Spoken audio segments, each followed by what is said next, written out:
What's going on, everybody? I'm Ty Smith, Modern Renaissance Man, and welcome to my channel, Modern Renaissance Man. If this is your first time tuning in, make sure you get an idea of what this channel was about, what it all entails. And if you like it, then make sure you go ahead and subscribe to the channel. To everybody else that's been followers of mine, double check to make sure that you are subscribed to the channel, okay? Because YouTube definitely unsubscribes a lot of you from the channel. So I know that there are not a lot of people in here because I did this kind of on a whim, and I'm doing this only for a specific reason. Okay. So I want you guys all to make sure that you're paying attention to what's going on here. All right. If you like the material that I'm putting out, make sure that you hit the like button, make sure that you share the video. Okay. All right. So I know that there's not going to be many people in here, and I'm not going to do this the way that I typically do it. I'm going to do this in a whole different fashion. All right. So as you guys can see, I look the part, right? Right. And there's a reason why that I dress like this. Well, of course, work and all that, but there's a reason why I'm doing this on YouTube, and it's for a specific reason. Okay. It's for a specific reason. As you guys can see in the title right here, it says perception can become greater than reality. How to play the game. Can you be street and professional? Okay. And there's a specific reason why I did that, right? And even right now, I'm showing you guys something that a lot of folks have to learn to do, right? So as I'm talking to you guys right now, notice I'm not doing it in the general way that I would do it when I'm on YouTube. You hear me talking slower. I'm articulating the words better, right? And there is a reason why I'm doing that. Because the way I look right now, the way I'm talking right now, that's the way that I would present myself. That's the way that I talk when I'm in the professional world. This is the way that I talk when I'm having meetings. This is the way that I talk when I'm meeting other professionals that's like-minded, that's in the same profession, right? So in case I say anything that's healthcare related in this video right here, let me make a disclaimer. I am not your doctor, okay? I am not your doctor. This is for entertainment and educational purposes only, okay? So you have to take that as such. Yeah. So the reason why I'm doing this again is because I want you guys to get an understanding of the title. Perception can become greater than reality. So let me start off with this. Whenever I do a lot of my videos, you guys see me as my normal self. I guess you can call it that. My normal self. I'm here with my t-shirt on. I'm just sitting back, I'm chilling, I'm just talking to you guys on a normal level. And here's why. A lot of people don't understand this. If I was to get on here and do my videos just like this right now, for one, you guys, I would be definitely more believable to a lot of you that I am a medical professional, right? It'll definitely be believable. But I know right now, because I'm saying this as I am right now, a lot of people would say, no, I wouldn't believe it anyway, because you can be faking it. But let's be honest, as long as I had this channel and I've been spewing out a lot of medical information, a lot of people that's kind of coming over here that's new to the channel, how are you this when you look like this? How are you that when you talk like that? And there's a reason why. See, you have to know how to play the game, right? You have to know how to play the game if you plan on furthering yourself. You most likely going to be perceived a certain type of way if you plan on getting into the professional world. Now, this is what get a lot of you mixed up. If you plan to make a transition from going to, let's just say, street talk and transition over into the professional world, you are going to be perceived a certain type of way. And that's why I say perception can become greater than reality. If I was to present myself before a board, if I was to present myself for a promotion and I go into this promotion talking loose, super fast, et cetera, et cetera. Y'all know you guys know what I'm talking about. If I talk a specific way that come off as if I'm being street, I will be perceived a type of way. So is that fair? No. But the point of doing this is I'm trying to tell you how to play the game. It's almost like having a certain type of dialect, right? Right? When you are in the professional world, you want to sound just like, and if not better than the people that you are presenting yourself to. Okay. That's what I'm trying to tell you right now. So the reason why I'm saying this is this. A lot of people, a lot of people that watch the channel, a lot of people that have met me out in the real world, a lot of people that actually is trying to change their mindset to get out of the hood mindset and get into the professional world. A lot of them have told me how they failed. They said the resume looked good, the experience was there. And what I did is I had them do a mock interview with me. And I let them know the way that you are presenting yourself, the way that you are talking can come off a certain type of way. So perception can become greater than reality. When they see your resume and they see all these things that you've done, and they see all these different skills and abilities and the skills, the ability, and also the experience that you have in their mind before they even meet you, they draw up a certain perception of how they expect you to come into this interview. Now, when you come into this interview and you're, yeah, I did that. So, yeah, I worked like 15 years, doing some welding, and what I'm saying, I also, automatically, what you have done is you have completely distorted the perception of what they drew up in their mind when they saw that resume. So a lot of people from the street who I did these mock interviews with, you guys know who you are, and you want to know where you went wrong at. This is what I'm telling you.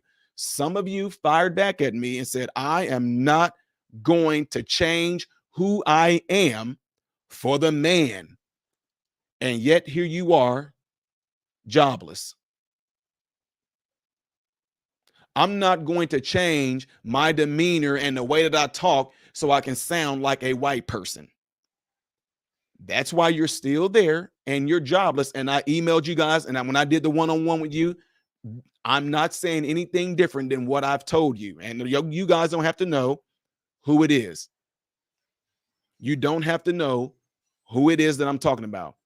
The point of me saying this is you have to be willing to play the game. It makes you smarter. It makes you have a ton of arsenal. And what I mean by that, I'm talking about on an intellectual level, I'm talking about on a speaking level. That is a complete asset for you to have, to where you can actually go from talking how you do when you're in the streets, I do it, to when you go into the professional world, you can flip it around and talk exactly like, I guess you can say, how I'm talking right now.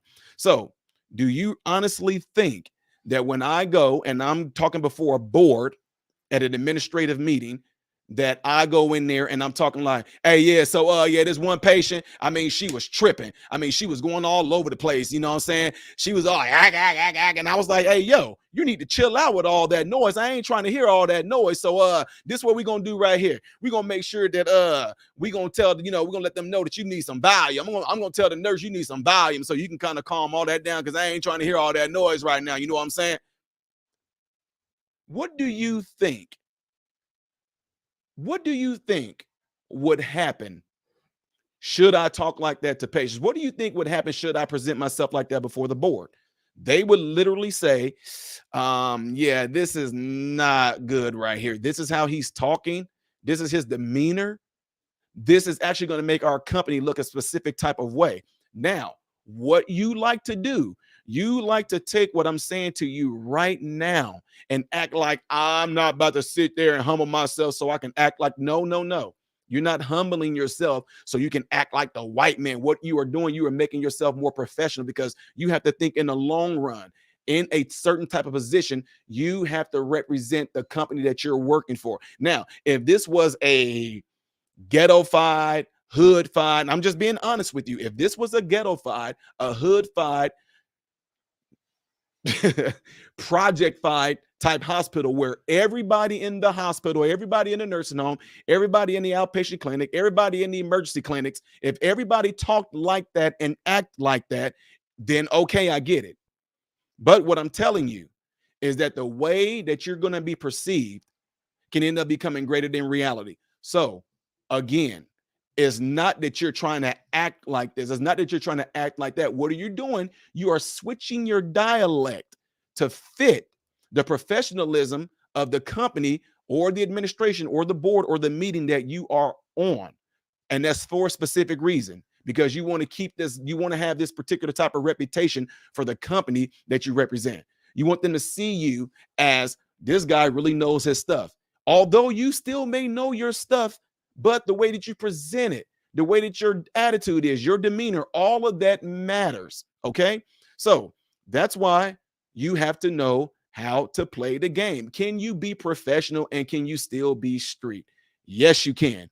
This is one of the biggest reasons why, whenever I go to speaking engagements, especially when it's dealing with young people, or if I'm doing a panel with young people, mentorees, that's why I don't look like this. I don't wear this. I don't have all the stuff on. I don't have I don't even wear glasses. These are actually my wife's glasses. But again, I did this for a perception reason. Perception can become greater than reality. I don't even wear glasses. I don't wear it. But the perception to somebody that might have the stuff on like I do right now and the glasses is that you will perceive that I'm very intelligent. You will perceive that I'm very smart. That is playing the game. I can wear the glasses. I can wear the nice shirt. I can wear the stethoscope. I can present myself before a board and try to go for a promotion. I look the part. They perceive me to look the part. They look at the resume, see all the experience that I have. And when I'm presenting myself like this, that guy looks like he definitely is the part, right? Perception.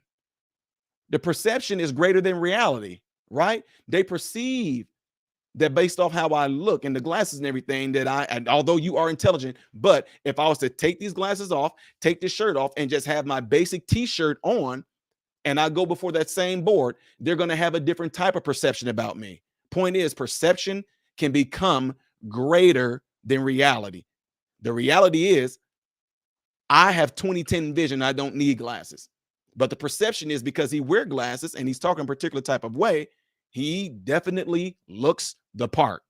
Okay? Y'all see what I'm saying? So again, perception can become greater than reality. But at the same time, with doing this, you have to know how to play the game. It's something that you need to work on.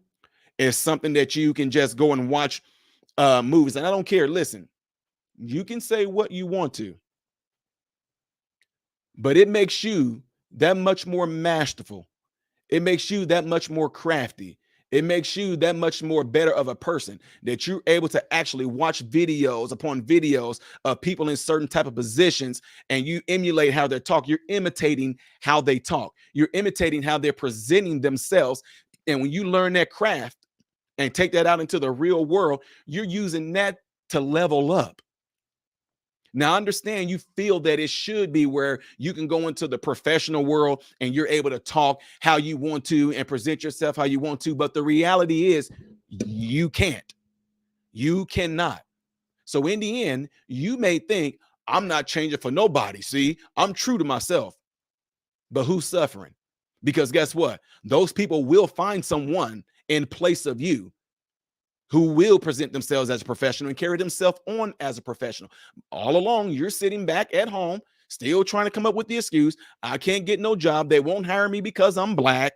These people out here got this systemic thing going on. They seen my resume. I got just as much experience as that white guy. And when I did the interview, I knew in the interview that they didn't like me, da da da da da. And I keep telling you, it's because when I see that resume and I see all these great and wonderful things that you've done, the skills, the knowledge, the wisdom, the education, the experience. But when you come into that office and you sit down and you speak a certain way and present yourself a particular way, I know you can say, but dude, that's messed up. Why would you do that? It's because I'm looking at it in the long run. Are you going to talk to our customers, or we call them our patients? Are you going to talk to them like that? Are you going to present yourself like that to the patients? These patients under me feel that they're going to get the highest quality of service. Not saying that you won't provide them with that. These patients are going to be expected with a certain type of perception themselves, because they say, if that guy right there, if Ty is the director and the way he presents themselves, he goes around, he's getting all these contracts and he's getting these people to work for him. They expect those people to emulate the same type of behavior, attitude, and the character that I do. And so if I hire you in here, I'm setting a precedence. I'm setting a certain type of environment for my residents, for my patients throughout these facilities that I direct over. So I'm not just going to hire you in and you're going to be able to come in there and act and think and carry yourself on like the way you feel you should. No, you're going to carry yourself on like a professional, because guess what's going to happen? What's going to happen is this.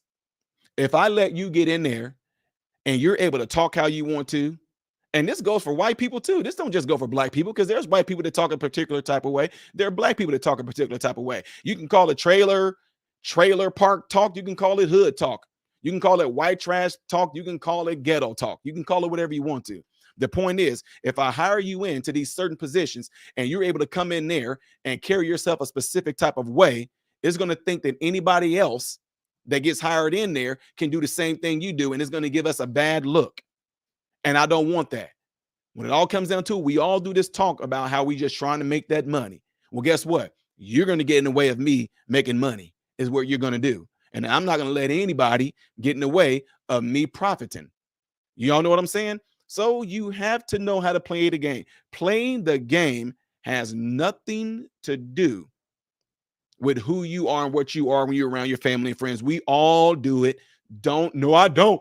I act the same way around everybody. I do. You see what I'm saying? No, you don't. No, you don't. And you shouldn't. It's called playing the game. A lot of us, you're a particular type of way around your boys. You talk a certain type of way around your boys. A lot of you guys, I've seen you on these panels. You talk a specific way. When you on a panel, you let loose, your tongue let loose a little bit. But all of you would say, I wouldn't talk that way if I'm around my mom. Now, if you don't talk that way around your mom, but you can talk this specific way around the panels or around your boys or your other friends, are you being a sellout? Are you trying to act a specific type of way? No, what you are doing, you are switching up the game. You're switching up the way you talk. You're switching up your demeanor so that you know that is going to match the expectations from your mom. It's going to match the expectations from your boys or your friends or on these panels. And there's nothing wrong with that, right? There's absolutely nothing wrong with that. Perception can become greater than reality. That's why if I go to a speaking engagement and I know my audience, I'm going to dress a specific way to match the audience. I'm going to go and talk to the young people between the ages of maybe 12 all the way to 25. I will go there, t-shirt on, jogging pants on. Because what will happen if I go in there just like this with the glasses on? They already would draw up a perception of who I am, my background. I'm telling you right now, that's how the psyche works with a lot of people that comes from the hood like I did. There's a specific mindset, and I know that mindset because I was that mindset. So therefore, if I go there, I know exactly what my audience is. I know what they're going to think, and it's going to completely trip them up when I go there and I got jogging pants on and I got a t-shirt on. I don't have no Jordans on. I got some shoes that they don't even know what these shoes are. And when I come out and I start speaking and I kind of lower my dialect to kind of match theirs, I can relate to them. They don't drop no conclusions. And once I have their attention, once I have their minds, then I can drop it on them. So when I went to college, whoa, wait, time out. Bro, you went to college? Yes. Wait a minute, didn't you say you didn't have your mom in the house? You didn't have your dad? Yeah, I had my mom in the house up to a certain extent. I break all this stuff down. Now I can relate to them, and it's like I got them. Right? I got them. I learned this not just from experience, but I also learned this because that's what Jesus did. Everybody heard this story about this savior, about this king that is supposed to come and be this, establish this new kingdom in the earth. And what they did, they drew up a conclusion of what he should look like, what he should act like, how he should dress. And when Jesus did come along, it completely threw everybody off because they expected him to look, if not better, higher than the current priest. That's they wanted him to look a certain type of way.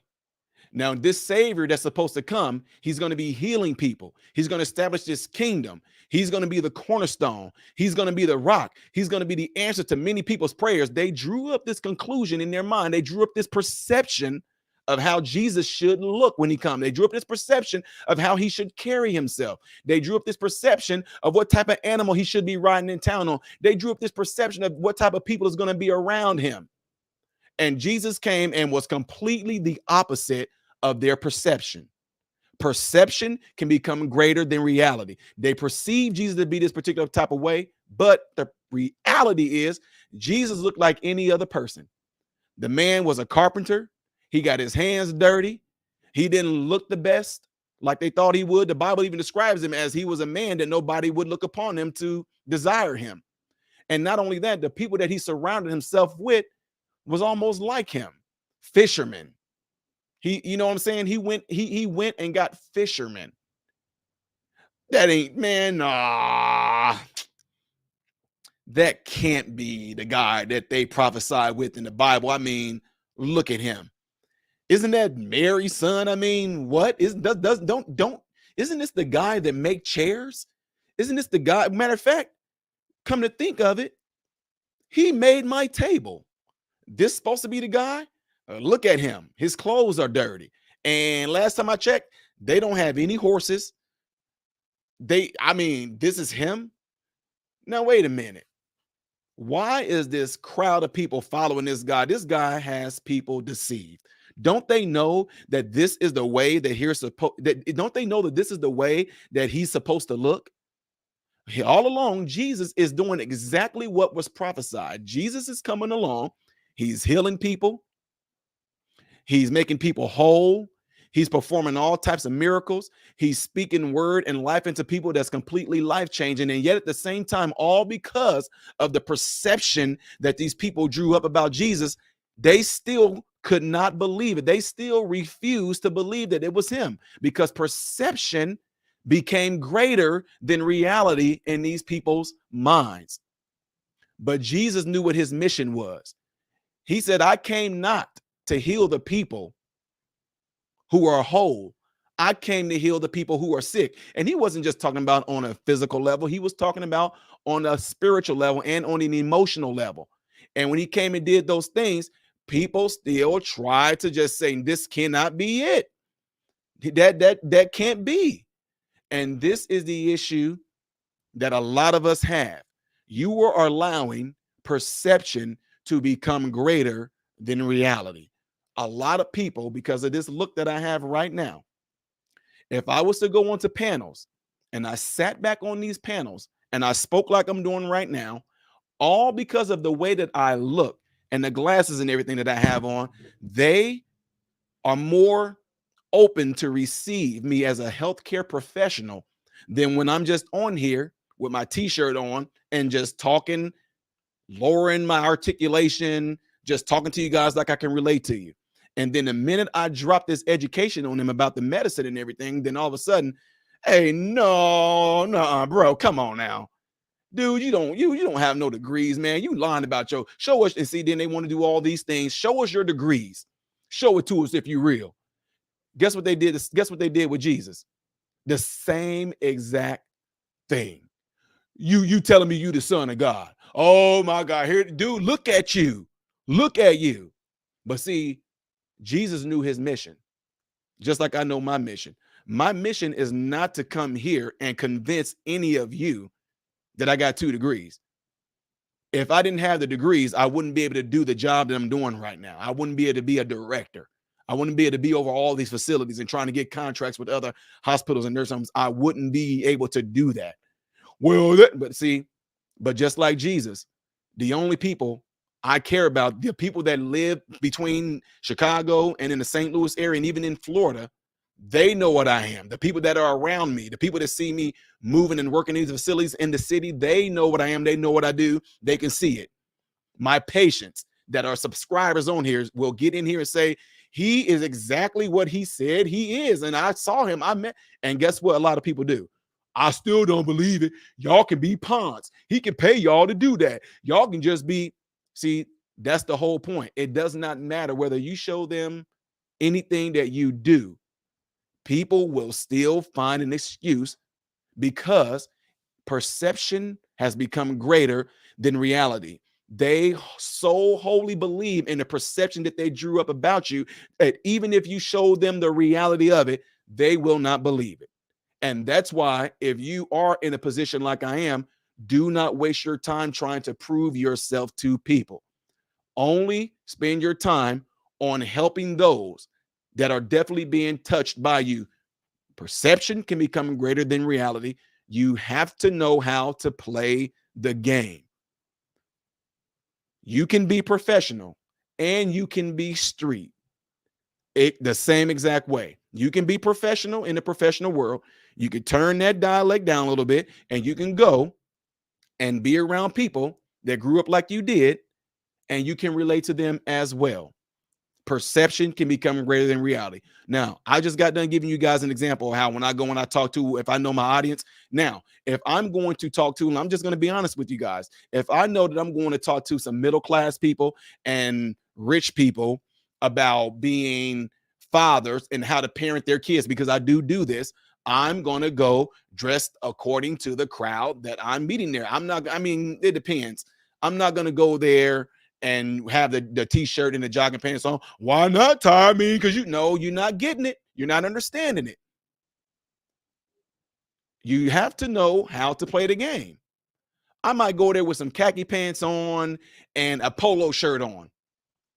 I look like I'm a middle class or upper class type individual that's giving them this information. They're more apt to receive that from you. Well, you shouldn't have to do that because people, well, the reality is people are not. So if I go there with the polo shirt on, with the khaki pants on, some decent shoes, when I go to that crowd, because I look like them, they feel like they're going to be able to relate to me when I get to speaking about the things that I speak on when it's regarding being a father, being a husband, being a parent, how to keep your kids in check. They are more apt to listen to you there. If I was to show up there with a t-shirt on, jogging pants, and tennis shoes, they will instantly have a perception of what in the world did they bring in here? I paid $100 to come and listen to a guy that came here with jogging pants on and t-shirts. What is this? I mean, they already would draw up a perception. When they draw up a perception, a defense mechanism goes up in their mind to where they already put themselves in a position to not really take you serious and not really to receive what you're getting ready to tell them. Perception can be greater than reality. You have to know how to play the game. Now, I just told you that. I go there, I speak. After I get done speaking, these people will come up to me. Oh my God. So, what you just got done telling me, I have this going on with my child, blah, blah, blah, blah, blah. How did you end up getting this? And the minute I tell them, well, you know, when I grew up in the hood, wait, what? What do you mean hood? I'm like, yeah, I grew up in the ghetto. I grew up in Chicago and a little bit. Then I moved to another area in central Illinois. And I grew up in the ghetto around killing, around, you know, seeing robberies. I grew up around crackheads. I grew up in a single parent home to a certain extent. Yeah, I went around picking cans in Chicago. I mean, we've been around picking cans in different areas so I can turn it in for money. Oh my God. Oh, because you want to know what? They perceive that I probably came up in a two-parent home, that I had great parents, that my parents taught me well. They perceive that. But the reality is no. Now, let's flip it around. Okay? Let's flip it around. That same scenario can be played out if I showed up to that same exact meeting looking a certain type of way, talking a certain type of way. If I showed up to a middle class suburban area with and along with rich people in there, jogging pants, t-shirt, and I'll say, y'all. So hey, go on and sit down, go on and sit down. Hey, can y'all quiet down for me? All right, check this out. So y'all have a problem raising y'all kids, right? Y'all have a problem raising y'all kids. You want to know why? Y'all some busted parents, yo. Y'all some busted parents. Like on my mama, y'all some busted parents. What does he mean? Busted? What? Who busted what? What does he mean by busted? What is this guy? Who busted what? Yeah, I'm just saying, you know, y'all be on some garbage. I mean, you know what I'm saying? Y'all as some parents, y'all on some straight garbage, yo. What is he talking about? So the reason why we're bad parents is because the garbage? Who's taking out garbage? Let's be real. You go into a suburban and middle class, I mean, suburban, middle class, and rich people convention talking like that, you are not going to, let's be real, you're not going to be received. You're not going to be understood. And most of them are probably going to get up and walk out and say, I want my refund. That's what they're going to do. Likewise, that same type of way that I just talked, I will be able to go to these areas where there is like kids that between the ages of 12 all the way to 25. And I will put on a t-shirt, jogger pants. I'll go there. Hey, what's up? And they all like, oh, what's up? I'm like, hey, y'all, everybody all right? Y'all all right?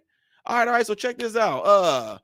Who in here is dealing with some straight issues at home? I mean, you talking some straight bad issues where you thinking like, man, like I can't see myself like getting no further. Everything seems to be crashing down. My world is just messed up, man. You know what I'm saying? Dad ain't there. You know what I'm saying? Mom seems like she don't care, whatever like that. A whoop-de-woo. My mom working a lot. I'm at home. I spend most of my days on the computer, on the phone. You know what I'm saying? I don't even know what I want to be right now. How many of y'all got that kind of going on in y'all head?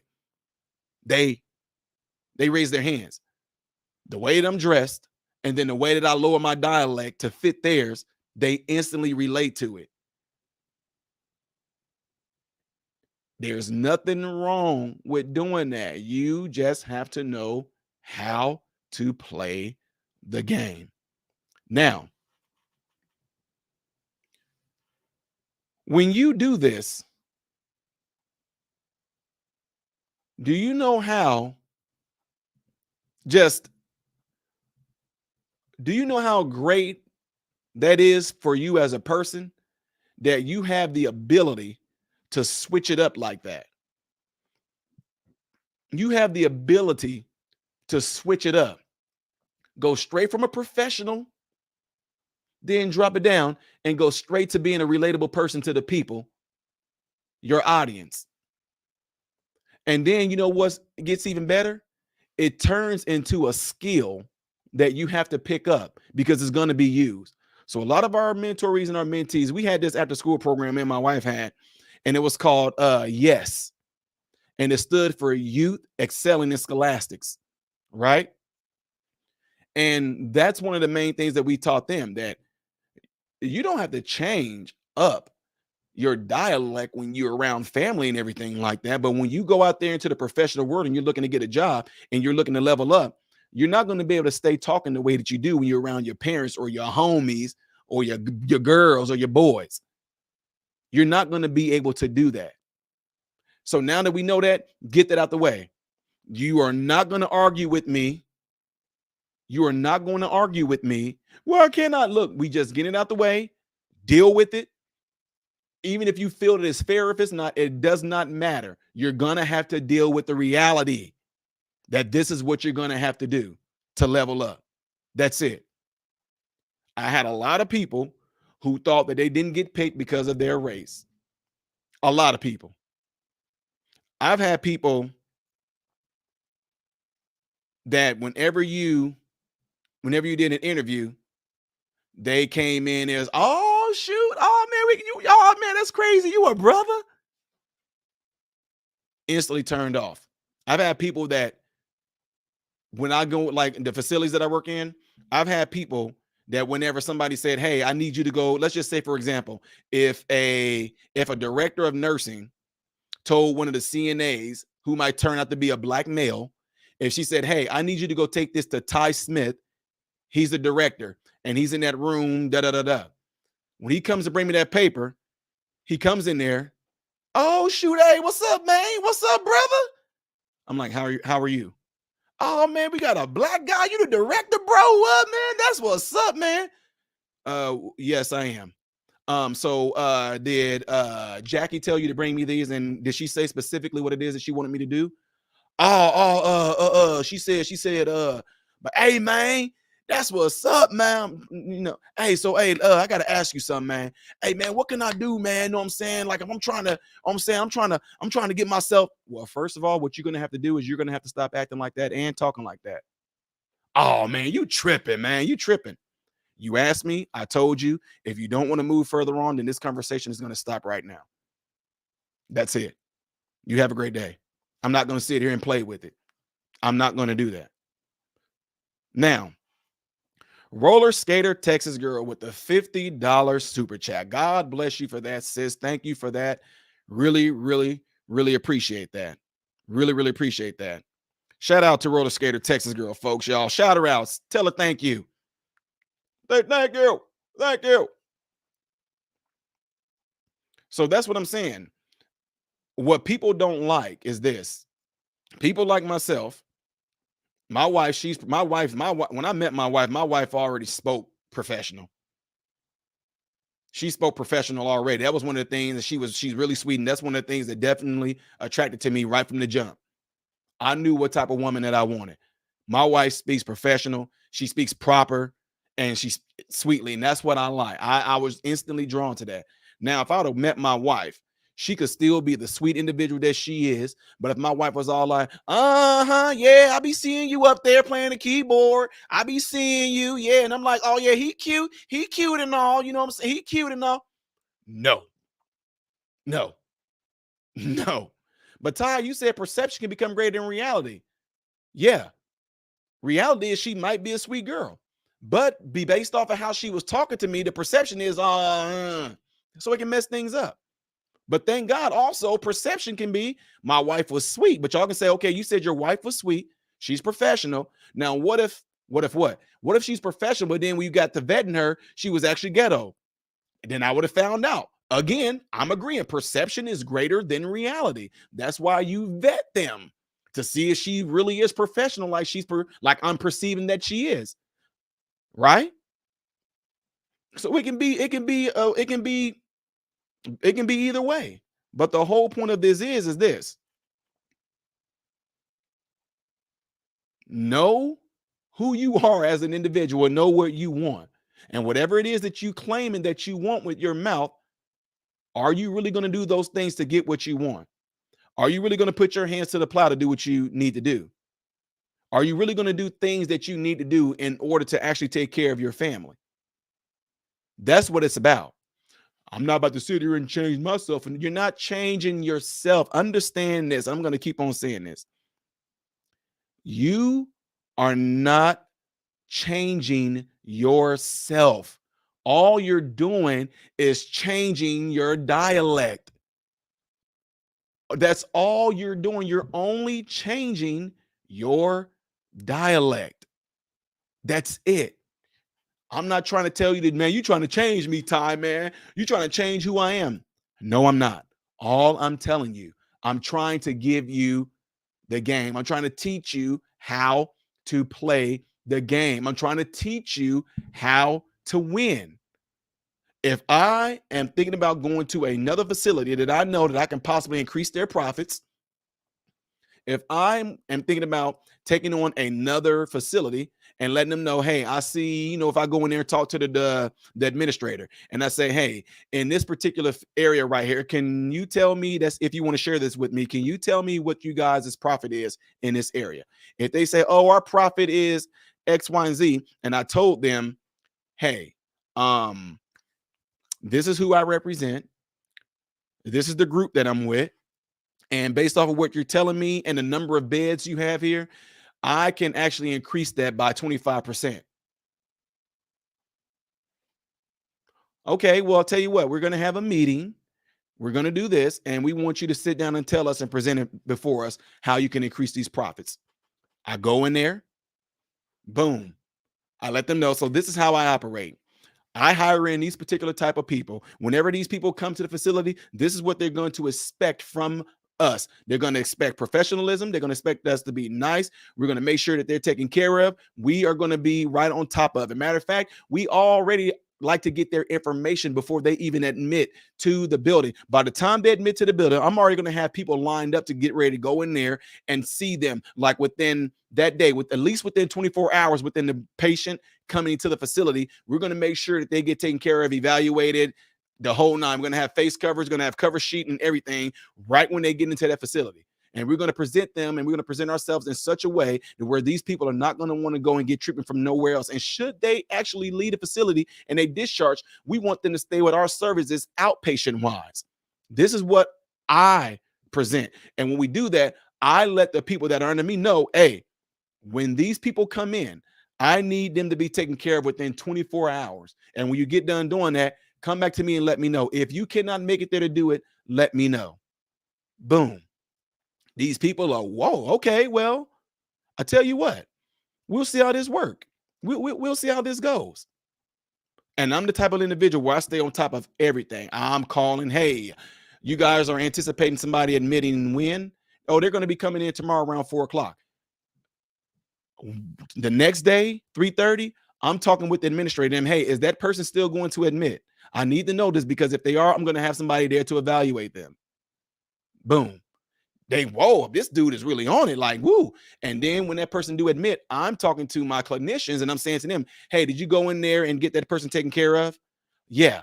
Did you finish it? Yeah. Okay. I just need to know this so I can go ahead and make sure we get this stuff billed to insurance. Okay. Yeah. Then I'll call the director of nursing. Hey, we went ahead and got this person evaluated. They're good to go. They're already on. We're going to be seeing them 5 days out of the week, et cetera, et cetera, et cetera. They, whoa, like, geez, man, yeah. That's what I'm talking about, folks. You have to be able to present yourself in a way to where people are going to want your services. Customer service is absolutely 100% key. I don't care what business that you're in. Like, for example, I know somebody that's trying to start their own independent entrepreneurship, whether they're selling, doing food, they're doing selling watches, they're trying to make their own sock brand. And I let them know you are going to have to be someone that's all about customer service. Customer service. That's what it's going to come down to. The way you treat your customers or your patients is going to be 100% key. They're going to leave cards behind. This guy was really good. This guy was great. I loved him. I'm glad he cleared it up for me. And guess what they say a lot of times? He was very professional. And it's not just based off how you talk. It's based off how you carry yourself. It's based off your response. It's based off your integrity. It's based off how you present yourself to them. It's based off how you reassure them of your care. That's what gets people to come back. And what it does, it creates this huge wave that if somebody else that they know of might want to go to a specific hospital, and they ask me this, so what all facilities that you're in? And I name off the different facilities between Chicago and St. Louis and Florida. And I say, these are the facilities that I'm in. I'll be here. And these days I'll be here this month at a time, et cetera, et cetera. And you know what they do? Well, if I have any of my family members that have this, I'm sending them to that facility where you're at. And you're the one. Yes. See what I'm saying? And by doing that, look what they did. Word of mouth. And now all of a sudden, cha-ching, cha-ching, cha-ching. Hey, you did exactly what you said you're going to do, Ty. We're going to cut you a bonus. Know how to play the game. You're not changing who you are. All you're doing is changing your dialect. Perception can become greater than reality. That's what I'm trying to tell y'all. So anyway, folks, that's the reason why I wanted to do this stream like this, just to show people that if I was to get on here like this right now and I start talking about health issues, et cetera, although I am that, but you are more apt to believe me. You are more inclined to believe me because I look the part, right? That's why. If I was to, like the picture you guys see in the thumbnail, if I was to look like that and I got on here and I told you guys, yeah, I'm a director and I do X, Y, and Z, because that's what people did with the video where I went viral. When I went viral for speaking out against some issues regarding CRT and them hypersexualizing kids, if I'd have went to that school board meeting looking like this and speaking out, they'd have been, oh, wow, look at him. He's very, oh, look at him. But because I had on a t-shirt and khaki pants, oh, this dude is not no medical professional. Look at him. He doesn't even have a wife. He doesn't have any sons. In fact, he's just some coach out of Minnesota who was placed there by the GOP party. In fact, he's a throwaway brother of Candace Owens. Perception. Look how he's talking. No doctor talks like that. Look at him. Look how he's talking. No medical professional talks like that. Look how he's talking. No therapist talk like that. No nurse talk like that. Nobody in the medical field talks like that. There's no way. This dude is just some bum, man, who's just trying to get 15 minutes of fame. Thank you. Because in drawing up the perception, I want you to keep that perception. That way you will never find out who I am anyway, in case you try to come for me. With that being said, folks, I appreciate you guys all being in here. Appreciate y'all taking y'all time out to listen to me do this. Don't forget to give this video a like so it can be circulated within the YouTube algorithm. Don't forget to also press a button to simply share this. And again, Roller Skater Texas Girl, I really appreciate that super chat.